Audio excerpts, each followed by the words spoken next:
Hello बच्चों, कैसे हैं आप? आई होप सब बहुत बढ़िया होंगे।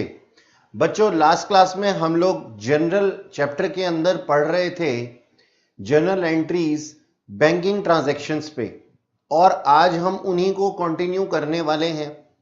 इसके अंदर हमने पहले बैंक से रिलेटेड बहुत सी जनरल एंट्रीज फॉर्म की थी और उनके रीजंस भी जाने थे, और आज उसी चीज को हम कंटिन्यू करते हुए यही देखने वाले हैं कि रिमेनिंग जो हमारी एंट्रीज हैं उसकी फॉर्मेशन कैसी होती है और उनके अकाउंटिंग ट्रीटमेंट के पीछे रीजंस क्या हैं। तो चलिए स्टार्ट करते हैं आज की क्लास। तो बच्चों, लास्ट हमने जो किया था वो था हमारा 9th पॉइंट, ये देखिए। और अब हम करने वाले हैं क्या, 10th पॉइंट। 10th पॉइंट के अंदर मैं आप लोगों को सिखाने वाला हूं कि अगर हमारा चेक जो है वो डिसऑनर हो जाए, यानी कि पहले आप इसकी हेडिंग लिख लीजिए, check received from debtor dishonour.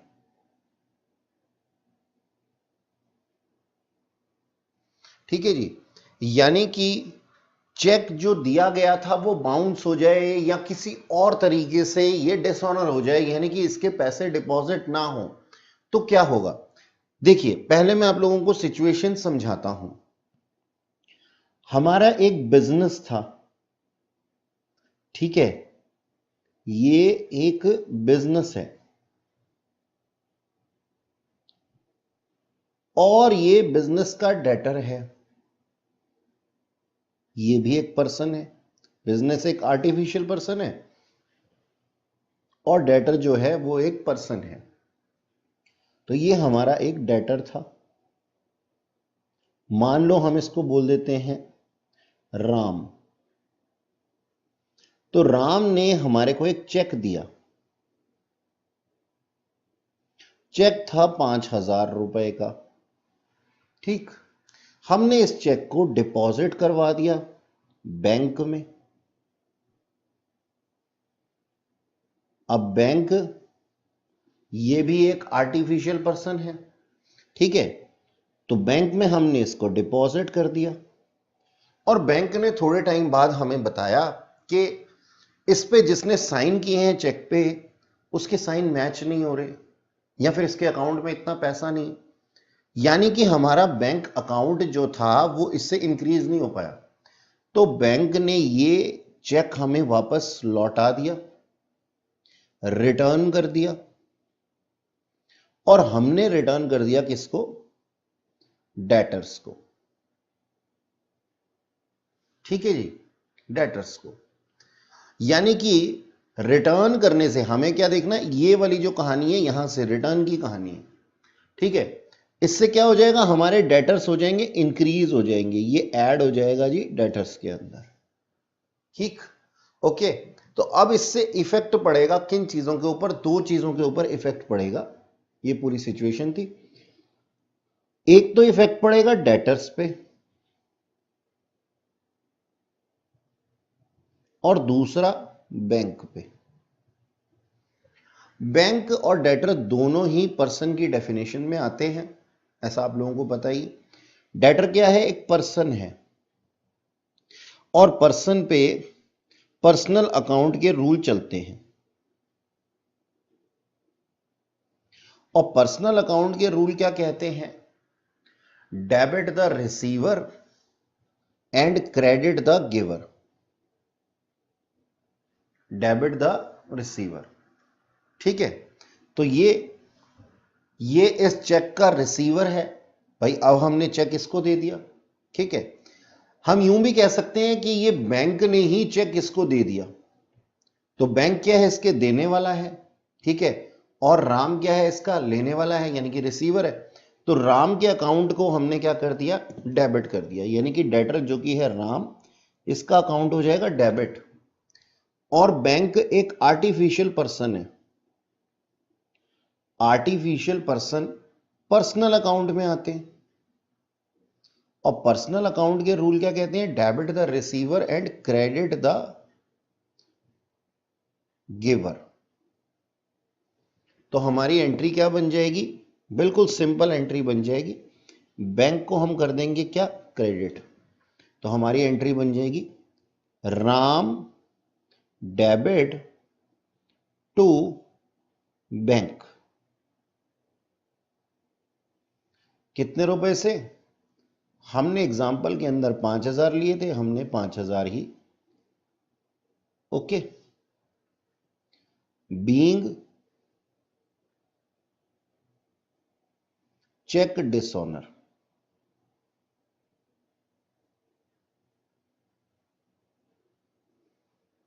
ठीक है जी, बीइंग चेक डिसऑनर, चेक जो था वो डिसऑनर हो गया।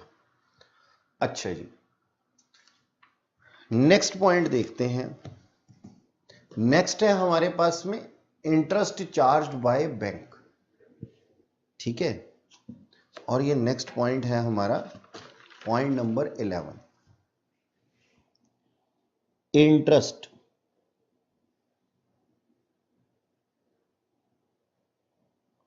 चार्ज्ड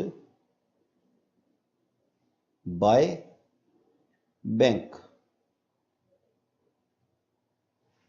ठीक है, यानी कि हमें यह पता लग रहा है इंटरेस्ट चार्ज बाय बैंक से क्या पता लग रहा है हमारे को, कि ये जो इंटरेस्ट है ना, इंटरेस्ट चार्ज्ड बाय बैंक, यानी कि बैंक ने लिया है और पे किसने किया, हमने उसको पे किया है, बैंक को हमने पे किया है। ठीक है, तो अब सोचने वाली बात है कि ये interest business point of view से, ये जो इंटरेस्ट है ये बिजनेस पॉइंट ऑफ व्यू से क्या है सर, ये interest business point of view से एक एक्सपेंडिचर है और बैंक के पॉइंट ऑफ व्यू से ये एक इनकम है। एक्सपेंडिचर नॉमिनल अकाउंट में आते हैं और नॉमिनल अकाउंट के रूल क्या कहते हैं, debit all expenses and losses, है ना। और बैंक, दूसरा इफेक्ट पड़ेगा बैंक के ऊपर। बैंक एक आर्टिफिशियल पर्सन है, पर्सनल अकाउंट में इसके रूल्स फॉलो होंगे। और पर्सनल अकाउंट के रूल क्या है, debit the receiver and credit the giver. Okay, तो डेबिट द रिसीवर और क्रेडिट द गिवर। ठीक है, हमारा बैंक जो है वो गिवर थोड़ी था सर, बैंक तो रिसीवर था। देखो मैं समझाता हूं, ये जो हमने पेमेंट की होगी ना, ये जो हमने पेमेंट की होगी ना बच्चों, ये फ्रॉम बैंक अकाउंट से की होगी, यानी कि बैंक ने मुझसे घर आकर के पैसे नहीं मांगे होंगे, उसने बैंक से ही निकाल लिए होंगे, तो बैंक अकाउंट मेरा गिवर हो जाएगा। ठीक, तो जी हमारी एंट्री क्या बन जाएगी, interest account debit to bank account. Okay, जो भी अमाउंट होंगे वो हम लिख देंगे और नरेशन में लिख देंगे बीइंग इंटरेस्ट चार्ज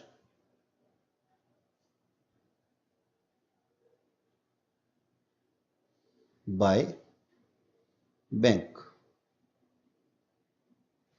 ठीक है जी, नेक्स्ट है इंटरेस्ट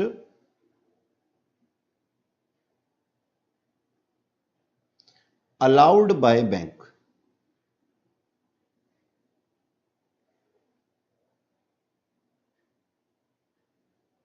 पिछले वाला क्या था, इंटरेस्ट रिसीव्ड बाय बैंक, यानी कि लोन पे या किसी और चीज पे उन्होंने हमसे इंटरेस्ट लिया था। अब हमारी डिपॉजिट पे, फिक्स डिपॉजिट पे या किसी भी और डिपॉजिट्स पे उसने हमें इंटरेस्ट दिया है, तो ये हमारे पॉइंट ऑफ व्यू से क्या है, ये है इंटरेस्ट रिसीव्ड। बिजनेस के पॉइंट ऑफ व्यू से क्या है, ये इंटरेस्ट। रिसीव्ड है। अच्छा, इंटरेस्ट रिसीव्ड हमारी क्या है? एक इनकम है। और इनकम के रूल्स कहां से पता लगते हैं? नॉमिनल अकाउंट से। और नॉमिनल अकाउंट के रूल क्या कहते हैं बच्चों? Debit all expenses and losses and credit all incomes and gains. अच्छा जी, साथ ही साथ ये इंटरेस्ट दिया किसने है? बैंक ने। और आया कहां पे है? बैंक अकाउंट में ही आया है। ठीक है, तो बैंक अकाउंट हमारा क्या है? बैंक हमारा एक पर्सन है, आर्टिफिशियल पर्सन है ना।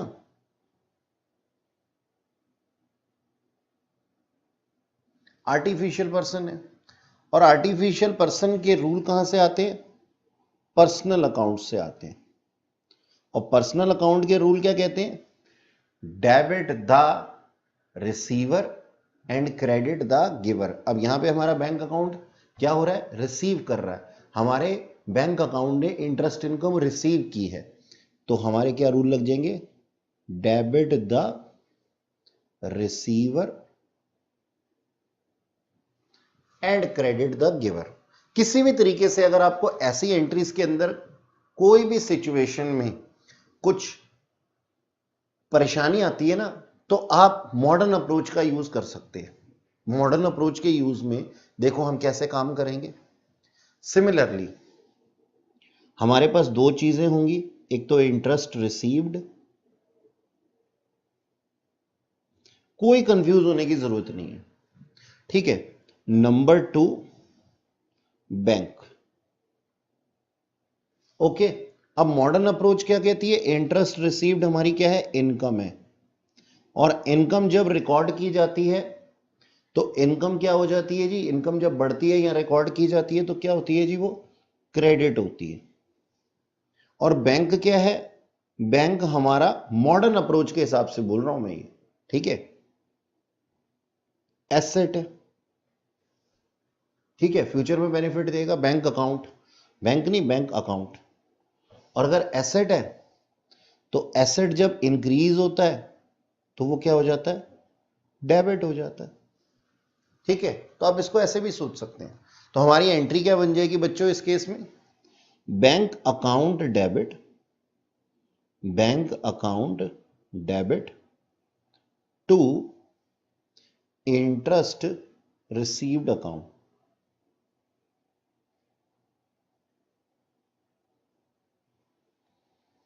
ठीक है जी, बीइंग इंटरेस्ट रिसीव्ड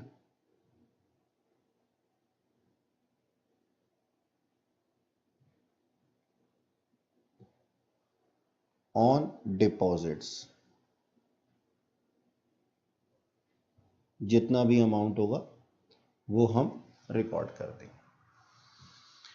ओके, अब कभी कभी क्या होता है जी, बैंक हमारे बिहाफ पे यानी कि बिजनेस के बिहाफ पे कुछ पेमेंट कर देता है। ठीक है, तो ये हमारा 13th पॉइंट है। Payment made by bank on behalf of business. Business के बिहाफ पे पेमेंट कर दी। अब एग्जांपल लेते हैं कि इंश्योरेंस प्रीमियम पे कर दिया।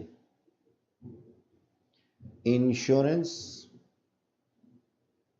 Premium paid by bank on behalf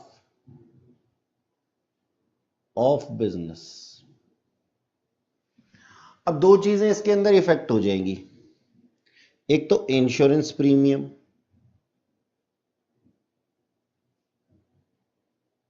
ठीक है, और दूसरा क्या? बैंक। ठीक, तो देखो हमारे पास में क्या हो जाएगा, इंश्योरेंस प्रीमियम हमारा एक एक्सपेंडिचर है, नॉमिनल अकाउंट में आएगा। और नॉमिनल अकाउंट के रूल क्या कहते हैं, डेबिट ऑल एक्सपेंसेस, ठीक है ना। अच्छा, बैंक आर्टिफिशियल पर्सन है, पर्सनल अकाउंट के रूल चलेंगे। और पर्सनल अकाउंट के रूल क्या कहते हैं, पर्सनल अकाउंट के रूल कहते हैं sir debit the receiver, credit the giver. तो यहां पे बैंक क्या है, गिवर है, क्रेडिट द गिवर, क्योंकि उसने इंश्योरेंस प्रीमियम दिया है, पे किया है, ठीक है। तो अब हमारी एंट्री क्या बन जाएगी, insurance premium account debit to bank account, ठीक है। और नीचे हम नरेशन लिख देंगे, बीइंग इंश्योरेंस प्रीमियम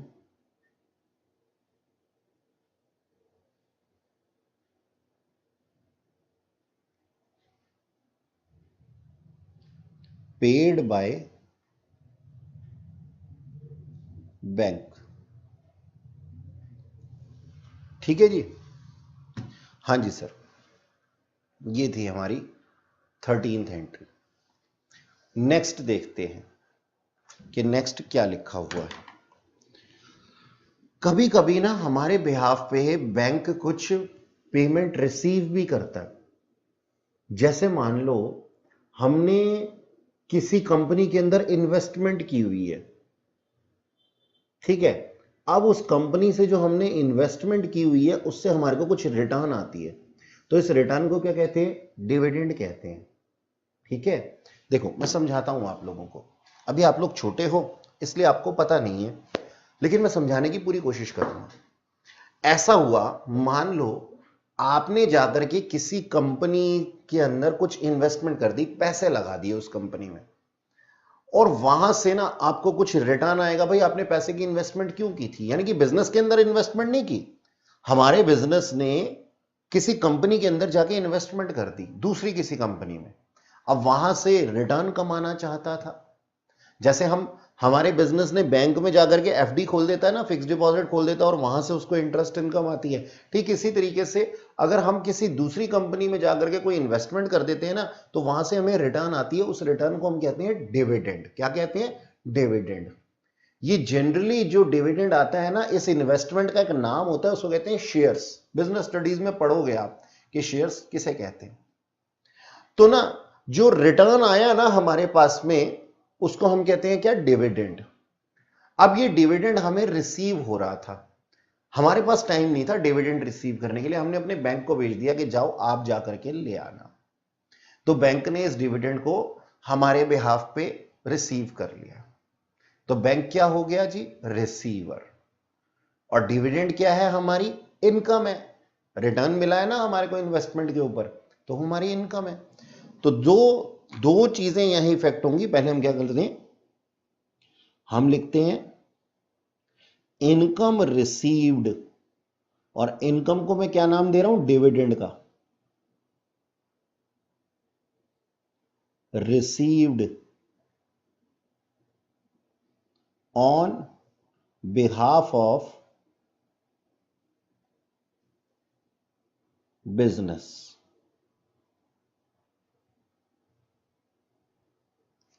ठीक है जी। तो बैंक ने, लिख देता हूं बाय बैंक, बैंक ने कुछ इनकम रिसीव कर ली बिजनेस के बिहाफ पे। अब देखो दो जगह इफेक्ट आएगा, एक तो मैं कह देता हूं इसको dividend,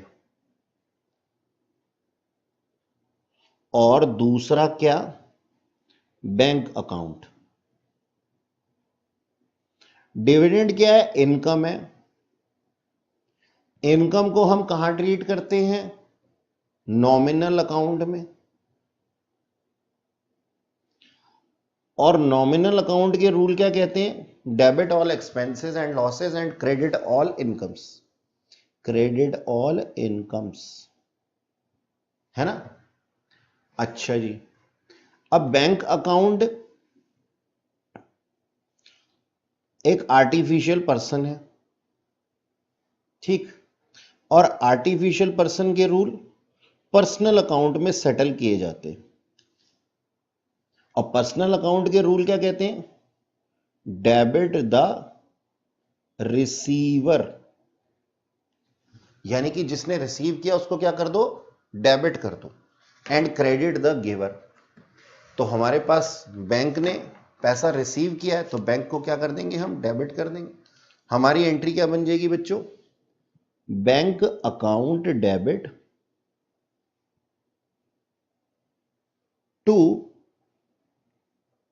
dividend account.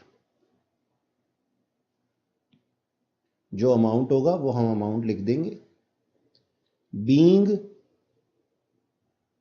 Dividend received on behalf of business. ठीक है जी, चलो।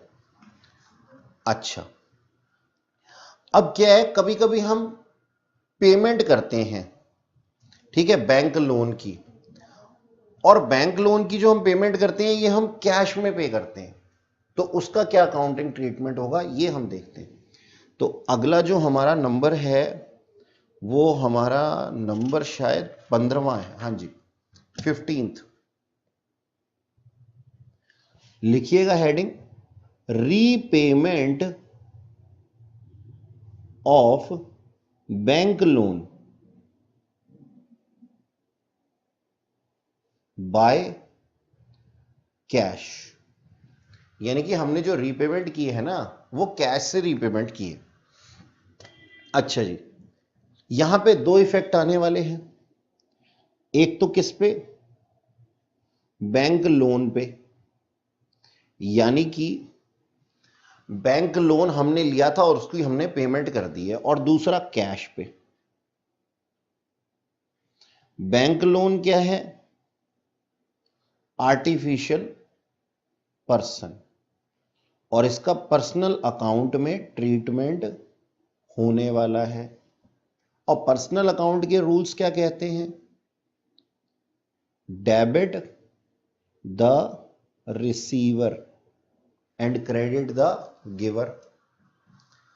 कैश एसेट है, रियल अकाउंट से इसका ट्रीटमेंट होगा। रियल अकाउंट के रूल क्या कहते हैं? Debit what comes in and credit what goes out. अब कैश तो हमारा गया है इसलिए क्या हो जाएगा? क्रेडिट हो जाएगा। तो हमारी एंट्री क्या बन जाएगी? Bank loan account debit to cash account. अब मॉडर्न अप्रोच से इसको ऐसे भी सोच सकते हैं कि बैंक लोन हमारी क्या है? एक लायबिलिटी है। लायबिलिटी जब डिक्रीज होती है तो क्या होती है? डेबिट होती है। और कैश हमारा एक एसेट है, एसेट जब डिक्रीज होता है तो क्या होता है? क्रेडिट होता है। ठीक है जी, तो पेमेंट करने से हमारी एक लायबिलिटी यानी कि सिरदर्दी खत्म हो गई, और दूसरी तरफ से हमारा कैश भी डिक्रीज हो गया। ठीक, और आप इसकी नरेशन लिखेंगे, being loan repaid by cash. Okay. अच्छा, कभी कभी क्या होता है, रीपेमेंट की जाती है चेक से। ठीक है, तो नेक्स्ट हमारी जो एंट्री होगी, repayment of bank loan by cheque. अब देखो बच्चों, चेक जो चलता है वो कहां चलता है? सर बैंक में चलता है। तो बस होगा कुछ नहीं, ये जो हमने लिखा ना बैंक लोन टू कैश, यहां पे बैंक लोन अकाउंट डेबिट और कैश की जगह क्या आ जाएगा, बैंक आ जाएगा, सिंपल। तो मैं डायरेक्ट एंट्री लिख देता हूं, bank loan account debit to bank account. Modern approach में इसको आप कैसे समझ सकते हैं, देखो जी, लायबिलिटी है डिक्रीज हो गई, लायबिलिटी डिक्रीज होती है तो क्या होती है, डेबिट, और इससे हमारा बैंक, यानी कि मॉडर्न अप्रोच के अकॉर्डिंगली बैंक क्या है, एक एसेट है, और एसेट अगर डिक्रीज हो जाएगा तो क्या हो जाएगा, क्रेडिट हो जाएगा, ठीक है, तो वो क्रेडिट हो गया। ठीक, मैं यहां पे लिख देता हूं, being loan repaid by bank payment.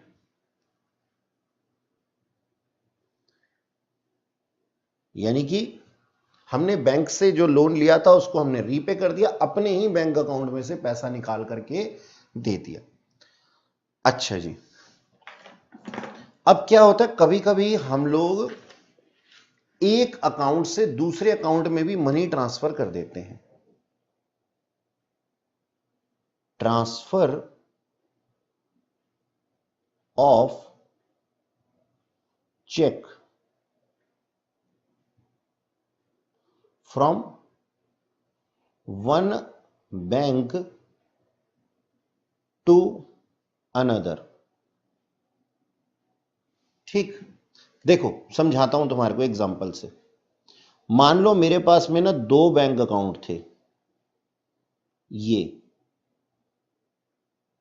ठीक है, एक तो मेरा एसबीआई में था और एक मेरा पंजाब एंड नेशनल बैंक में था, पंजाब नेशनल बैंक में, ठीक है जी, पीएनबी, ठीक है।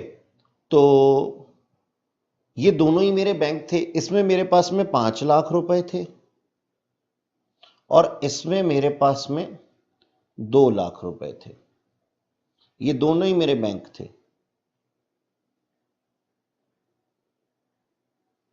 अब मैंने क्या किया, इसमें से एक चेक निकाल करके, मतलब कि इस अकाउंट से चेक निकाल करके इसमें डाल दिया, तो इसमें बढ़ जाएगा। ये बैंक कौन हो जाएगा, ये रिसीवर बैंक हो जाएगा, और ये कौन हो जाएगा, ये गिवर बैंक हो जाएगा। तो बस दोनों ही पर्सन है, दोनों पे ही पर्सनल अकाउंट के रूल लगेंगे। तो पर्सनल अकाउंट के रूल क्या कहते हैं, पर्सनल अकाउंट के रूल कहते हैं debit the receiver, credit the giver. तो भाई देखो, अब क्योंकि मैंने एग्जांपल में रिसीवर किसको बनाना है, पीएनबी को, ठीक है, तो मैं लिखता हूं जी पी एंड एन ही लिख लो, आप ऐसे ही लिख लो, P and bank account debit to SBI, ठीक है जी। और कितने रुपए से, मान लो मैंने इसके अंदर पैसा जो डाला था वो डाला था 20,000 रुपया, तो 20,000 रुपए से मैं एंट्री कर दूंगा और नीचे नरेशन लिख दूंगा, being cheque transfer from SBI to P and N bank, ठीक है जी, सिंपल। बच्चों ये हमारी थी सारी की सारी बैंकिंग ट्रांजैक्शंस। बैंकिंग ट्रांजैक्शन किस तरीके से होती हैं और क्या हम इसका अकाउंटिंग ट्रीटमेंट करते हैं, ये हम लोगों ने सीखा। अब क्या करते हैं, हम लोग बुक की एक इलिस्ट्रेशन प्रैक्टिस करते हैं, ठीक है। ये है आपके पास में, जूम इन करूंगा थोड़ा सा मैं इसको, ये देखिएगा पेज नंबर 8.25 पे, पेज नंबर 8.25 पे मेरे सामने है इलिस्ट्रेशन नंबर 6, ठीक है। और इसके अंदर कुछ एंट्रीज लिखी हुई हैं, ये एंट्रीज आप लोगों को केयरफुली पढ़नी है और फिर इसका जवाब देना है, ठीक है। मैं कोशिश करूंगा कि मोस्ट ऑफ द एंट्रीज, क्योंकि मैंने आप लोगों को समझाई है, ठीक है, और इस तरीके से कि भाई आप लोगों को ये क्वेश्चन दोबारा से एक रिवाइज हो जाए, आप लोग भी इस तरीके से क्वेश्चन कीजिएगा मेरे साथ में, ठीक है। तो 8.25 पेज पे इलिस्ट्रेशन नंबर 6 है, पहले लिखा हुआ है paid into bank for opening a current account, ठीक है। अभी देखेंगे इसकी एंट्री क्या होगी। विड्रॉन फॉर पर्सनल एक्सपेंसेस, यानी कि ये ड्राइंग्स है। फिर लिखा हुआ है विड्रॉन फ्रॉम बैंक, ऐसा कहीं नहीं लिखा हुआ कि पर्सनल के लिए, नेचर के लिए किया है, तो हम इसको क्या मान लेंगे, हम इसको मान लेंगे सर ये ऑफिस के लिए ही किया है, यानी कि बिजनेस के लिए ही किया है। इसके बाद में लिखा है withdrawn from bank for personal use, ठीक है जी, यानी कि एक बार फिर से उसने कुछ विड्रॉ किया, यानी कि ड्राइंग्स की उसने। इसके बाद लिखा हुआ है placed on fixed deposit account by bank by transfer from current account, ठीक है, यानी कि उसने क्या किया, एक अकाउंट से दूसरे अकाउंट में पैसा डिपॉजिट कर दिया। अगला है हमारे पास में receive cheque from Raj and company to whom goods were sold for 20,000, 20,000 रुपए में चीजें बेची गई थी last year. Allowed him 1% discount, यानी कि हमने उसको 1% का डिस्काउंट भी दिया है। अगला पॉइंट लिखा हुआ है Raj and company cheque deposit into bank, यानी कि सेम डे पे डिपॉजिट नहीं किया था, किसी दूसरे दिन पे डिपॉजिट किया था वो चेक जो कि राज एंड कंपनी से रिसीव हुआ था, ठीक। चलो बच्चों अब इसको हम करते हैं। देखो जी, सबसे पहले जो हमारे पास में हम लोगों ने लिखना है, मैं इसको थोड़ा सा जूम आउट कर देता हूं, हाँ जी, आप लोग लिखिएगा पेज नंबर 8.25 इलिस्ट्रेशन नंबर 6, ठीक।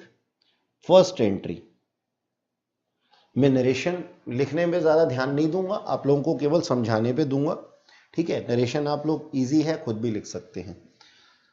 Paid into bank to opening a current account, यानी कि हमारा इफेक्ट किस पे पड़ा होगा, एक बैंक पे और एक कैश पे।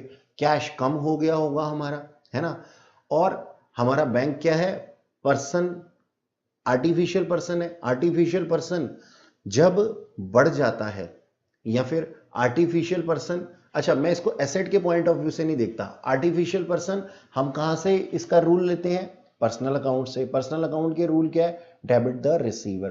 तो अब हमने जब पैसा डिपॉजिट कराया है तो उस केस में हमारा बैंक क्या हो जाएगा, रिसीवर हो जाएगा। तो मैं यहां पे क्या एंट्री कर देता हूं, बैंक अकाउंट डेबिट, यानी कि रिसीवर क्या हो गया, डेबिट हो गया बच्चों, और टू कैश अकाउंट। आप ऐसे भी सोच सकते हैं कि हमारा कैश जो है वो डिक्रीज हो गया तो क्या हो जाएगा, कैश क्रेडिट हो जाएगा, ठीक। और हमारा एसेट कम हो गया, रियल अकाउंट के रूल क्या कहते हैं, रियल अकाउंट के रूल कहते हैं debit what comes in and credit what goes out, तो कैश हमारा गोज आउट है, ठीक है। मैं बार बार एरो बना करके इसको नहीं लिख रहा हूं, सिंपल वे में मैं आपको रूल्स डिक्टेट करूंगा, आपको समझाऊंगा और यहां पे सिर्फ एंट्री ही लिखूंगा, ठीक है। तो ये एंट्री थी मेरी 20,000 रुपीज से। अच्छा जी, नंबर 2 हमारे पास में क्या होगा, नंबर 2 जो है वो है हमारे पास में विड्रॉन फॉर पर्सनल एक्सपेंसेस। हमने कुछ बिजनेस में से पैसा निकाल लिया। अब बिजनेस से अगर मैंने पैसा निकाला है तो उस केस में मेरे पास में क्या होगा कि मेरी ड्राइंग होगी, और अगर मेरी ड्राइंग होगी तो मेरी कैपिटल रिड्यूस हो जाएगी, ठीक है।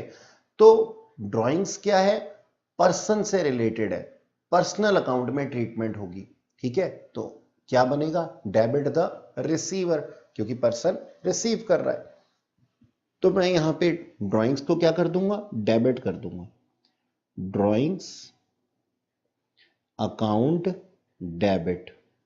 और 2 देखो जी, विड्रॉ किया गया यानी कि पैसा विड्रॉ किया गया तो कैश अकाउंट को मैं क्रेडिट कर दूंगा। क्यों, क्योंकि कैश जो है वो डिक्रीज हो जाएगा, और जब कैश डिक्रीज हो जाता है जो मॉडर्न अप्रोच के अकॉर्डिंगली क्या होता है, कैश कम हो जाता है। और आप ऐसे भी कह सकते हैं कि ट्रेडिशनल अप्रोच के अकॉर्डिंगली कैश रियल अकाउंट के अंदर आता है और रियल अकाउंट के अंदर रूल क्या कहते हैं, क्रेडिट व्हाट गोज आउट, तो कैश आउट जा रहा है। ठीक, तो ये ट्रांजेक्शन थी 1000 रुपीज के लिए। ओके, नाउ नेक्स्ट लिखा है विड्रॉ फ्रॉम बैंक। हमने बैंक से पैसा निकाल लिया। अब किस चीज के ऊपर इफेक्ट पड़ेगा, एक तो कैश पे और दूसरा बैंक पे। ठीक है, हमारा कैश क्या हो जाएगा, इंक्रीज हो जाएगा। ठीक है, तो कैश इंक्रीज होता है, रियल अकाउंट के अंदर क्या रूल कहते हैं, रियल अकाउंट के अंदर रूल कहते हैं डेबिट वर्ड कम्स इन, तो word comes in that is cash. तो कैश अकाउंट डेबिट, एक पार्टी डेबिट हुई है तो दूसरी क्या हो जाएगी, क्रेडिट हो जाएगी, यानी कि बैंक क्रेडिट हो जाएगा। और वैसे भी बैंक क्या है, बैंक हमारा आर्टिफिशियल पर्सन है।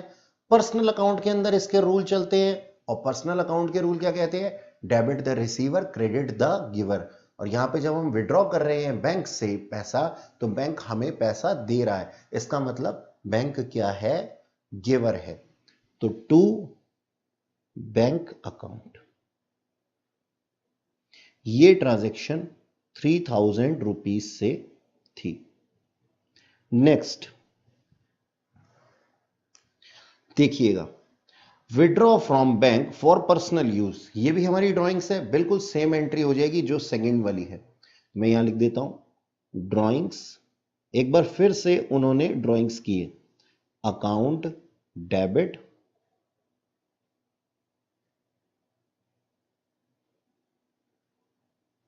टू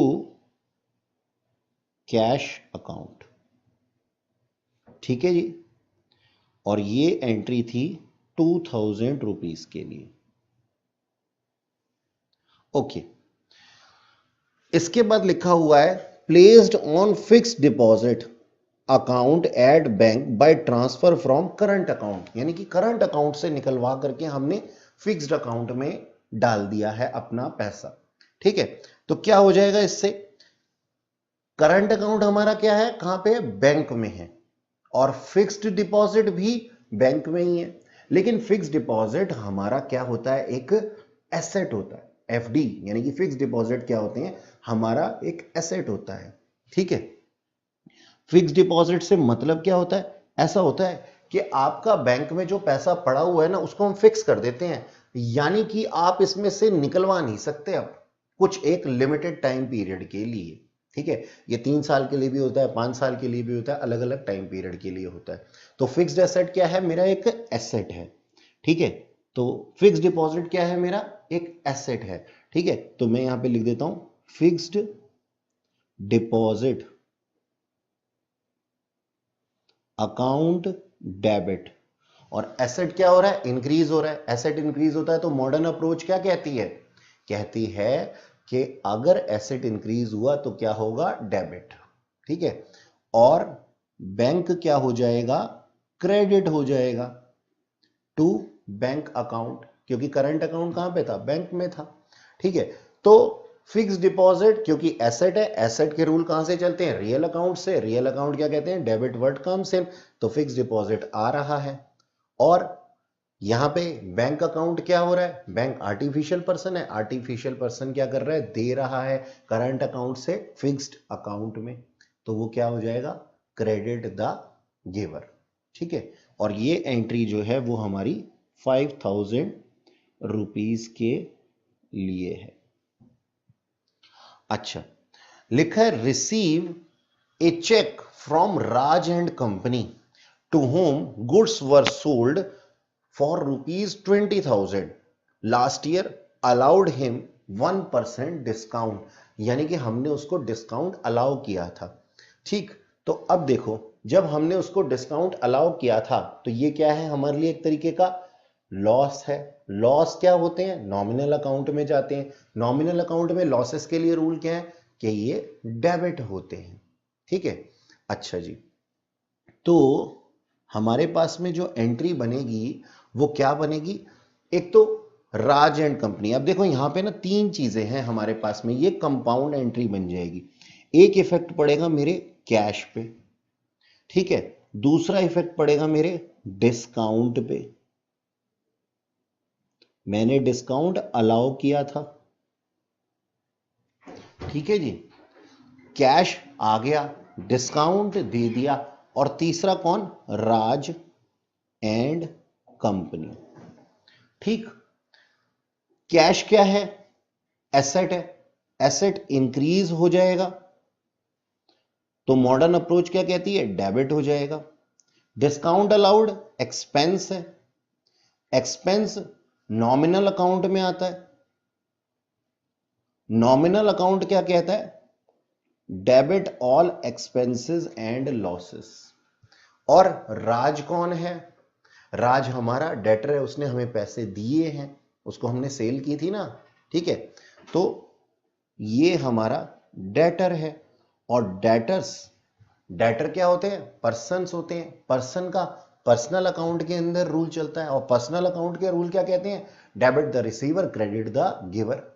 तो उसने हमें एक चेक दिया है, तो हम क्या करेंगे, उसको हम इसको गिवर मानेंगे।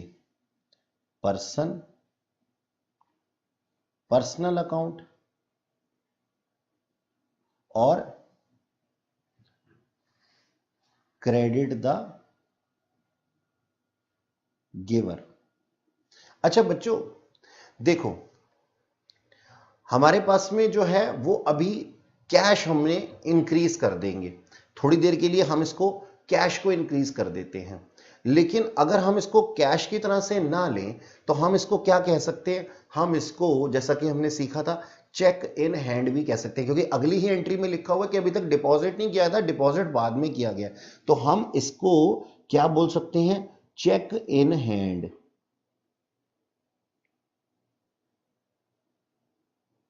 ठीक है, ओके। तो हमारी एंट्री क्या बन जाएगी, cheque in hand account debit discount allowed account debit to Raj and company. ठीक है जी। तो कितने की थी ये ट्रांजैक्शन, 200 रुपए का, यानी कि 1% का हमने इसको क्या दे दिया था, डिस्काउंट। सेल कितने की थी, सेल थी सर 20,000 रुपए की, तो इसका मतलब 19,800 रुपए का चेक हमने रिसीव किया था। अब अगली एंट्री में ही बोला गया है, क्या बोला गया अगली एंट्री में, कि राज एंड कंपनी का डिपॉजिट कर दिया हमने चेक, किसमें, बैंक में। तो सोचने वाली बात है, ये जो डेबिट हुआ था इसकी रिवर्स हो जाएगा, यानी कि चेक इन हैंड क्या हो जाएगा, क्रेडिट, और बैंक क्या हो जाएगा, डेबिट। तो नेक्स्ट एंट्री हम लिख देते हैं, bank account debit to cheque in hand. और वो कितने रुपए का था, वो था 19,800 रुपीज का। ये देखो ये लिखा ना 19,800। ठीक है बच्चों,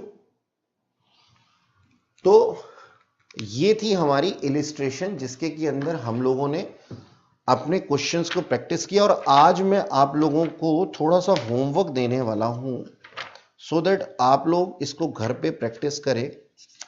बच्चों आज आप मुझसे होमवर्क लेकर के जाइए। आप लोग क्वेश्चन नंबर 1 जो है वो कीजिए, आपके पेज नंबर 8.68 पे। देखो ये रहा पेज नंबर 8.68 है आपकी बुक का, और ये रहा आपका क्वेश्चन। ठीक है, Ramesh started business with cash 1 lakh rupees. ये वाला आप क्वेश्चन घर में प्रैक्टिस कीजिए, सो दैट आप लोगों को जो पढ़ा हुआ है वो रिवाइज हो सके। ठीक है, नेक्स्ट क्लास के अंदर मैं आप लोगों के लिए कुछ और जर्नल एंट्रीज लेकर के आऊंगा और कुछ और इलिस्ट्रेशंस लेकर के आऊंगा। Till then keep learning, bye bye.